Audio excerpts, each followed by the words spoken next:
तो hello student, आज जो हम क्वेश्चन पढ़ने जा रहे हैं वो पिछले क्वेश्चन से बहुत ही ज्यादा इंपॉर्टेंट है और बोर्ड एग्जाम में आपको पूछा जाता है। देखिए क्या बोलते हैं, सिद्ध कीजिए कि 3/2 एक अपरिमेय संख्या है। ये अपरिमेय संख्या है तो इसका नियम क्या है कि पहले हम इसे परिमेय संख्या मान लेते हैं। तो चलिए मानिए क्या मानते हैं, यहाँ पे आपको लिखना पड़ेगा, माना कि 3/2 एक परिमेय संख्या है। ठीक है, परिमेय संख्या है, ये हमने मान लिया। अब तो मान लिए हैं, लेकिन उस संख्या को परिमेय संख्या के रूप में दर्शाना है तो क्या करना है, तो हमें अगला स्टेप करना है। 3/2 बराबर क्या लिखना है, तो हम लिखेंगे p/q। क्यों लिखे, क्योंकि हमें ये वाला मानना है कि ये अपरिमेय परिमेय संख्या है, जिसका क्या होता है डेफिनेशन कि p और q क्या होना चाहिए, पूर्णांक होना चाहिए। क्लियर है, पूर्णांक होना चाहिए। q is not equal to क्या होना चाहिए, 0। और इसका एचसीएफ क्या आना चाहिए, एचसीएफ आना चाहिए आपका, तभी ये क्या हो जाएगा, परिमेय संख्या कहलाएगा। अगर ये नहीं आता है तो मान लेना कि ये अपरिमेय संख्या है। क्लियर हो गया।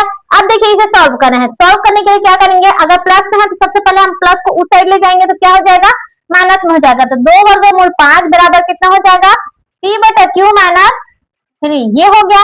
अब देखिए ये गुणा में है, 2 को भी हमें ले जाना है, रूट वाला को अलग कर दिए हैं। अब इस गुणा वाला को भी उस साइड ले जाना है, तो गुणा में है तो एक इधर जाके क्या हो जाएगा, भाग में हो जाएगा। तो 5 बराबर क्या हो जाएगा, p/q माइनस 3/2 इधर आ जाएगा। ठीक है, हो गया। ये हो गया आपका समीकरण नंबर 1।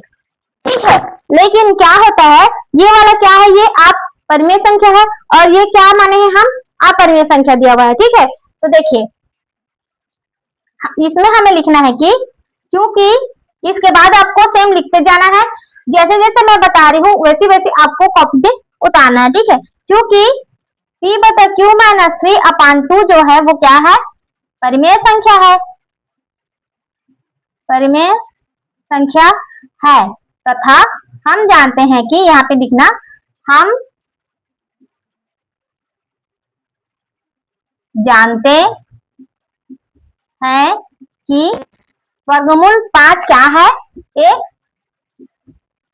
अपरिमेय संख्या है।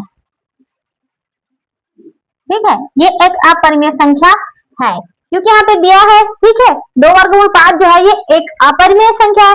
किसी भी संख्या पे अगर रूट लग जाता है ना, वो एक अपरिमेय संख्या कहलाता है। क्यों, क्योंकि उसका वर्ग नहीं निकलता है तब। ये याद रखेंगे आप लोग। ठीक है, तो देखिए ये एक अपरिमेय संख्या हो गई यहाँ तक। इसके बाद आपको क्या करना है, आपको मानना है, ठीक है, थोड़ा सा मार्कर को चेंज कर लेती हूँ। देखिए आपको क्या मानना है, समीकरण 1 से, यहाँ से आपको लिखना है समीकरण नंबर 1 से। हो गया। समीकरण 1 से आपको क्या लिखना है, तो क्या ये एक अपरिमेय संख्या है। ठीक है, और क्या है, परिमेय संख्या है। तो क्या अपरिमेय संख्या और परिमेय संख्या बराबर हो सकते हैं, जी नहीं। परिमेय संख्या और अपरिमेय संख्या कभी भी बराबर नहीं हो सकती। तो आपको लिखना है वर्गमूल 5 बराबर p/q माइनस 3/2 क्या हो जाएगा, इज नॉट इक्वल टू हो जाएगा। ठीक है ना, यहाँ तक आपको लिखना है। ठीक है, यहाँ से हमने माना है सभी को, और यहाँ से आपको लिखना है समीकरण 1 से वर्गमूल 5 is not equal to p/q minus 3/2। इतना हो गया। इसके बाद आपको क्या करना है, यहाँ पे लिखना है, क्योंकि देखिए हमें क्या माना था, माना कि 3/2 एक अपरिमेय संख्या है, ये हमने माना था। तो यहाँ पे हमें लिखना है क्योंकि अवधारणा क्या है, हमारी अवधारणा गलत है। ये गलत हो जाएगा, गलत है। अतः क्वेश्चन क्या है, 3/2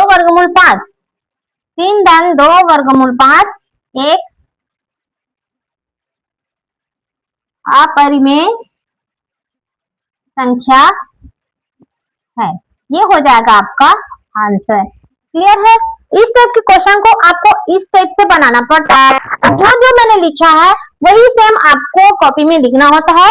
प्लस बोर्ड एग्जाम में अगर आप नहीं लिखते हैं इसे तो आपको नंबर नहीं मिलने वाला। अगर आपको नंबर लाना है तो सेम एज इट इज आपको उतारना पड़ेगा और प्रैक्टिस जरूरी है। ठीक है, तो वीडियो अच्छा लगे तो लाइक करें, शेयर करें, सब्सक्राइब करना ना भूलें। अपने से अगली क्लास में, तब तक देखते रहिए, सीखते रहिए, मैथ्स के रिवीजन करते रहिए। Thank you.